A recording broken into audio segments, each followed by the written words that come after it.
their industry faces collapse, victim of the growing trade war. Major American fruit companies saw an opportunity to dominate the American banana A killer trade. fungus is destroying millions of bananas and threatening the world's supply of the tasty fruit. Had devastating impacts in The US deployed troops into the state in order to enforce the desires of these fruit companies. This is the story of bananas. The bananas are believed to be the world's oldest fruit. You can find mentions of them in the ancient Hindu and Sanskrit texts. The oldest mention of them goes back to 5000 BC. Our story, however, starts with the first artificial cultivation of bananas by man in Papua New Guinea.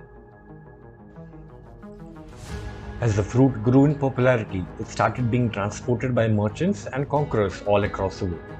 From Southeast Asia, it traveled to India, where Alexander the Great brought it to Europe, and finally carried by Spanish priests all the way to South America. In the year 1876, the fruit is introduced to the American citizens in Philadelphia World Fair, and it instantly becomes popular among the people. Seeing the enormous potential in selling this new fruit to the American public, a company called United Fruit started buying enormous amounts of land in Central American region, and they started building plantations to feed the growing demand of the public. There were, however, a couple of problems the United Fruit Company would face. Banana isn't a fruit that is well suited for import and export, and shipping over thousands of miles, it spoils really fast. Which meant that all of the bananas that were shipped from the Caribbean to mainland US, a lot of them would get spoiled, and the company would have to factor that into the cost, making the banana really expensive.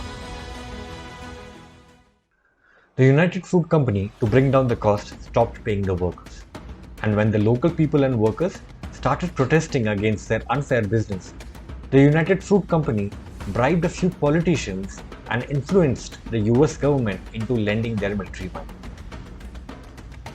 The company then used the military might and started massacring the local people until the people who remained agreed to work for no wages, essentially turning them into slaves on their own land. And when the local government tried to step in to stop the company, United Fruit Company teamed up with the CIA, planned coups, and started to overthrow the local government and replace the democratically elected leaders with puppet politicians, creating what is now known as the Banana Republic.